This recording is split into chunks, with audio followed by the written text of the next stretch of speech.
Welcome, everyone, to a bonus episode of the Medical Nemesis podcast. Today, we are going to give a brief snippet of an interview I recently did on the Pre-PA podcast with Savanna Perry. The Pre-PA podcast, brought to you by the PA platform, is designed for physician assistant and undergrads looking to go into certain healthcare professions. So I thought it was a great platform to get on and try to share some of these materials that are really useful for anyone in healthcare, graduate school, or anything with a lot of information.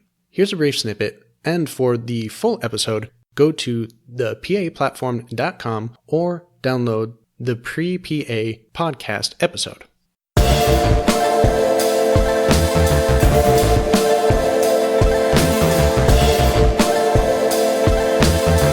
Welcome to the Medical Nemesis podcast, your source for memory techniques and accelerated learning in higher education. Now, here's your host, Chase DeMarco.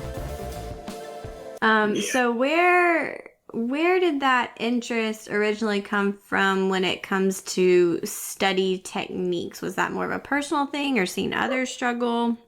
Well, I guess it's a combination. So it's a mixture of personal struggle and sort of the educational environment I was in the middle of. So my first semester at medical school, I was really just not appreciating the way things were set up, and I decided to start a website at the time, which was freemeded.org. And it was kind of just a compilation of free materials out there. It's why I called it Free MedEd, so free medical education. And I would take online quizzes and YouTube videos and everything that other people had put up there, free content others had put up there, and just condensed it and organized it to basically follow the class format that my school is having. So myself or fellow students could go there and use these resources to supplement or to replace the resources they were using in school. After the basic sciences, you start taking your board exams, and I was really struggling and realized that despite all of this educational background with my ed psych degree and all the other avenues I've taken with education experiences, the other degrees, I still was really, really struggling just with the quantity of material. Mm-hmm. So I started researching what other techniques are not really being taught in class. What can I add to my own studies schedule to really supplement the education, but also to maybe give me a leg up on certain tasks.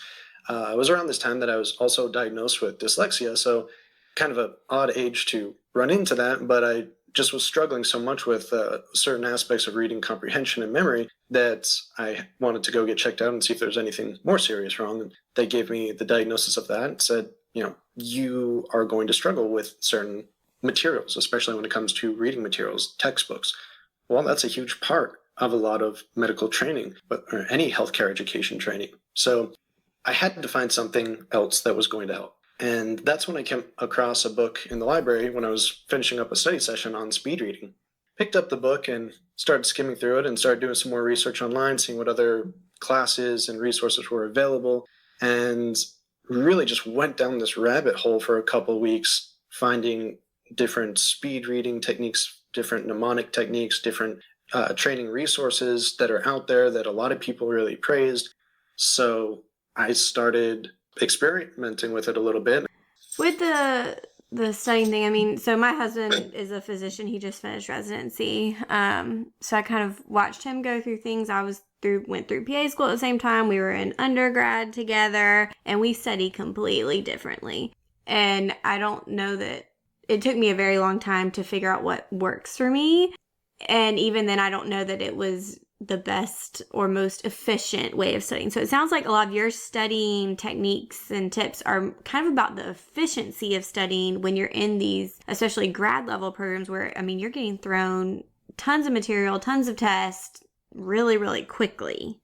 These techniques were initially supposed to help kind of organize and synthesize the material in a new way, in a way that was more visual for me, because I struggle with text. I struggle with textbooks, with reading. That is not my learning style. And, most people have heard of the VARC, visual audio reading kinesthetic learning style. It's technically not a real thing. It's kind of been disproven as a teaching method. You should implement all of them in your studies. Okay. But if I was to be closer to one, it would definitely be visual.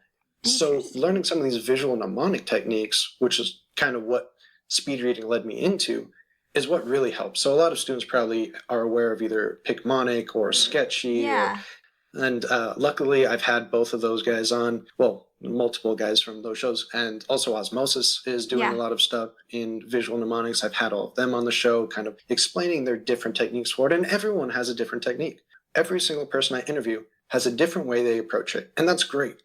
And that gives students the experience from a multitude of different experts. So there's not just one way to approach these if you're trying to make your own. There's many different ways, and you just really have to play around with it for a while. So if someone is, okay, I think everyone has struggled with studying at some point, whether you are in a class with a teacher that you don't really groove with their learning style or their testing style, or, it's just material you haven't really been exposed to.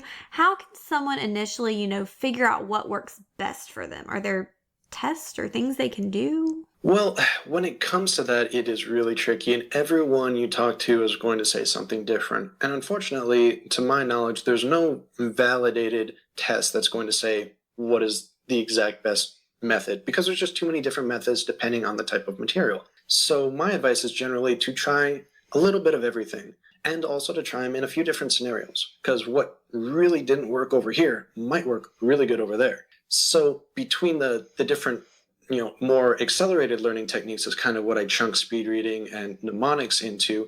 There are some really good evidence-based methods of education. And a lot of these I was lucky enough to have interviews on from such as the Learning Scientist group. And they have a podcast that has a lot of this material, so you can look there and look on my podcast. But Dr. Megan Samaraki was on an earlier episode of mine, and a few other people that talk about the cognitive psychology of learning, which is a great supplement to this. So you can use these different tools and techniques, but then you can actually add the evidence-based science behind which ones you might want to do more often. All right, I hope you enjoyed that brief snippet. Again, for the full episode, go to the Pre-PA podcast, brought to you by the PA platform, for the entire episode, in which we cover a lot more details. You get more personal history about myself and my personal struggles, how the medical mnemonist started, how free med ed started, and a lot more general information. It's really cool material. I highly suggest it. And by going to listen to that and leaving your comments and reviews, you can help support our show. You can let them know that you enjoy the content and maybe want me to come back sometime and talk about some more in-depth content. Also, since some of our episodes were recently put out of order for things outside of our control, the book giveaway that we're currently hosting, some things kind of got mixed up. So we're going to extend the book giveaway for a couple of weeks. And hopefully that'll give people more time, since some of our episodes now came out of order. So if you hear anything with the intros and outros that might be out of sync, that could be why. For more information on the book giveaway, please go to book.freemeded.org/giveaway. Again, that's book.freemeded.org/giveaway. That, as well as the links for the Pre-PA podcast, can be found in the show notes of this episode as well. All right, we'll see you in a few days for our normally scheduled programming.